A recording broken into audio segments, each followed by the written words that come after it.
সন্ধ্যার সময় বাড়ি ফিরছিল, ঠিক সেই সময় কি রে, তুই তো রোজ কাঠ নিয়ে। বাবা বাবা, আজ না খুব মাংস খেতে ইচ্ছে করছে।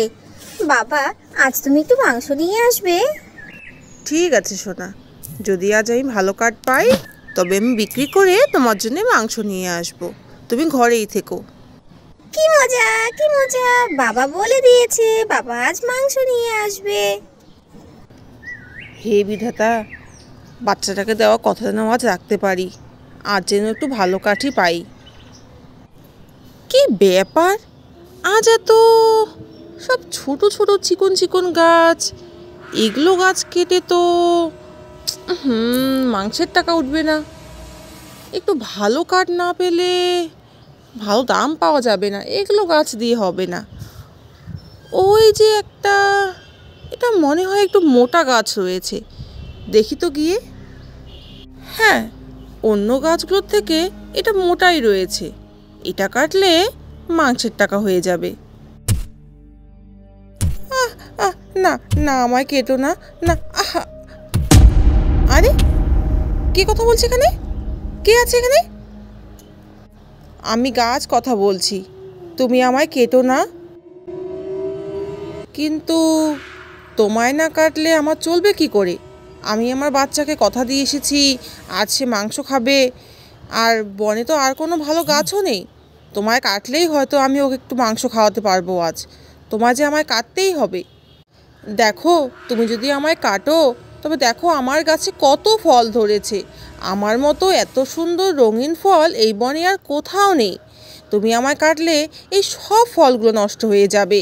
তুমি আমায় কেটো না, চাইলে তুমি কিছু ফল নিয়ে যাও, তোমার বাচ্চা এই ফল পেলে ভীষণ খুশি হবে। হে বিধাতা, তুমি আমায় এ কী ধর্ম সংকটে ফেললে? বাচ্চাটাকেও কথা দিয়ে এসেছি, এদিকে গাছটা কাটা। উফ, কি করি আমি এখন? ঠিক আছে, আজ আমি তোমার কথা রাখছি, কিন্তু এভাবে রোজ রোজ কিন্তু আমি রাখতে পারবো না। আজ আমি জানি আমার বাচ্চা ভীষণ কষ্ট পাবে ও মাংস না পেয়ে, তবু ঠিক আছে, আমি নিয়ে যাচ্ছি আজ কিছু তোমার ফল। কাঠুরে তখন ওই গাছের 5টা ফল নিয়ে ও বাড়ি ফিরে যাচ্ছিল। ফলগুলো অদ্ভুত রকমের সুন্দর, ভীষণ রঙিন আর ভীষণ চকচকে। কাঠুরে যখন জঙ্গল দিয়ে সন্ধ্যার সময় বাড়ি ফিরছিল, ঠিক সেই সময় কি রে, তুই তো রোজ কাঠ নিয়ে যাস, আজ এগুলো কি নিয়ে যাচ্ছিস? ও বাবা, কি সুন্দর ফল, আমায় দিয়েছে সবগুলো। আমি এগুলো তোমায় দিতে পারবো না, আমায় ক্ষমা করো। আমার বাচ্চাটাকে মাংসর কথা বলে এসেছি, সে মাংস তো পেলামই না, অন্তত ফলটা নিয়ে যেতে দাও। কি রে, তুই আমার সঙ্গে এখন তর্ক করবি? ফল দিয়ে যা, না হলে তোকে তো ছাড়বই না, তোর বাচ্চাকেও খেয়ে নেব। এরকম করো না, আমি তোমায় কাল না হয় ফল এনে দেবো, আজ আমায় যেতে দাও। এই, বেশি কথা বলিস না, একটা ফল নিয়ে যা, বাকিগুলো সব দিয়ে যা। বেচারা কাঠুরে, সে আর কি করবে, সে তখন মনের দুঃখে একটা ফল নিয়েই বাড়ি আসে। বাবা বাবা, তুমি এসে গেছো বাবা। বাবা, তুমি মাংস নিয়ে এসেছো বাবা। বাবা, তোমার হাতে তো মাংস নেই, এটা কি ফল নিয়ে এসেছো? আমি কিছুই খাবো না আজ। বাবা আমায় কথা দিয়ে গেল, তবুও নিয়ে এলো না মাংস। আমি কিচ্ছু খাবো না। এরকম করে না সোনা, সোনা আমার কথা শোন সোনা, আমি কাল নিশ্চয়ই নিয়ে আসবো, যে করে হোক আমি নিয়ে আসবো। আজ এরকম করিস না মা, একটু শোনা, কথা শোনা আমার। না না বাবা, আমি সারাদিন অপেক্ষা করেছিলাম মাংসের জন্য, আমি কোনো কথাই শুনবো না, আমি কিচ্ছু খাবো না। তুমি কেমন গো, না আনতে পারলে কেন বাচ্চাকে আশা দেখিয়ে গেলে? সকালে বলে দিতে পারতে আমি আনতে পারবো না।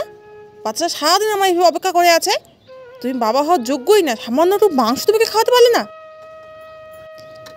এদিকে কাঠুরে মনের দুঃখে ঘরের বাইরে বসে থাকে, সে মনে মনে ভাবতে থাকে, হে বিধাতা, আমি তো আমার সর্বোচ্চ দিয়ে চেষ্টা করেছি, গাছ এভাবে আমার কাছে অনুরোধ করলো, আমি তো অনুরোধটা ফেলতে পারলাম না। আমি কি করি বিধাতা, বাচ্চাটার মুখে একটু মাংস তুলে দিতে পারলাম না। সত্যি কি আমি বাবা হওয়ার যোগ্য নই? তুমি আমায় তুলে নাও বিধাতা, আমি এভাবে আর থাকতে পারছি না। কোথায় গেলে তুমি, কোথায় গেলে? তাড়াতাড়ি ঘরে আসো, ঘরে আসো। দেখো সোনার কি হয়েছে, ও এত কাঁপছে কেন? ভীষণ জ্বর এসেছে ওর। তুমি যাও যাও যাও, তাড়াতাড়ি সে কাল্লুক বৈদ্যকে দেখে নিয়ে আসো।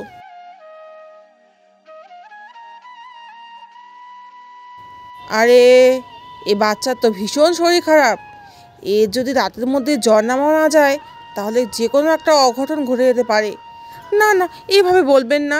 কি দরকার, কি ওষুধ লাগবে আপনি বলুন, আমি সব জোগাড় করে আনবো। আরে আরে থামো থামো, এর ওষুধ তো জঙ্গলের মাঝখানের সে নীল ফল, কিন্তু এই রাতে তুমি আনবে কি করে সেই নীল ফল? আরে এটা কি টেবিলের উপর? এই নীল ফল তুমি কোত্থেকে পেলে? এটাই তো এই জ্বরের ওষুধ। সেই নীলফল কাঠুরের সন্তানকে খাওয়ানোর পরপরই কাঠুরের সন্তান ভালো হয়ে যায়।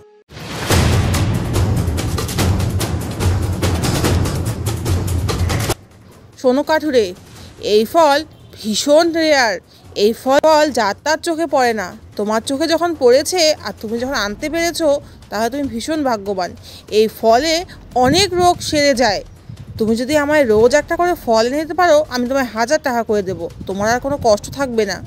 আর এই ফল রক্ষা করে এক রাক্ষসী। সেই রাক্ষসীর হাত থেকে তুমি যখন প্রাণে ফিরে এসেছো, তাহলে তুমি আরও ফল আনতে পারবে। ও তাই বুঝি? আমি তো জানতাম না এই ব্যাপারটা। কিন্তু রাক্ষসী সে কি আমায় রোজ রোজ ফল দেবে? আমি তোমায় কথা দিতে পারবো না বৈদ্য। আমি দেখি কি করতে পারি। পরের দিন কাঠুরে যখন আবার জঙ্গলে কাঠ কাটতে যায়, হঠাৎ সে এক শব্দ শুনতে পায়। কি কাঠুরে, তোমার মেয়ে কেমন আছে এখন? তুমি কি করে জানলে আমার মেয়ে অসুস্থ ছিল? জানি কাঠুরে, তাই তো তোমায় মাংস না দিয়ে ফল দিয়েছি। তুমি ভীষণ সৎ আর খুব ভালো। আমি দেখেছিলাম তোমার মেয়েকে কাল এক বিষাক্ত পোকায় কামড় দিয়েছিল। সে প্রজাপতি ভেবে ধরতে গিয়েছিল, কিন্তু সেটা প্রজাপতি ছিল এক বিষাক্ত পোকা। ও তাই? তুমি আমার অনেক উপকার করেছো। তুমি সবসময় এভাবেই ভালো থেকো, সবার উপকার করো। আচ্ছা কাঠুরে, তুমি তো ভীষণ সৎ, ভীষণ ভালো মানুষ। আর তুমি যে কাল আমার অনুরোধ রেখেছো, তার জন্য তোমার তো একটা পুরস্কার আমার দিতেই হবে। তুমি রোজ আমার গাছ থেকে একটা করে ফল নিয়ে যেও। তাতে তোমার কোনো আর অভাব থাকবে না। তোমার বাচ্চাও মাংস খেতে পারবে, খুব সুখেই থাকবে তোমরা।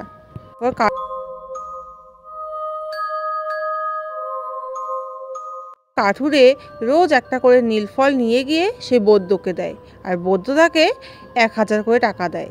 যে টাকা দিয়ে কাঠুরের সংসার ভীষণ ভালোভাবে চলে, আর কোনো অভাব থাকে না।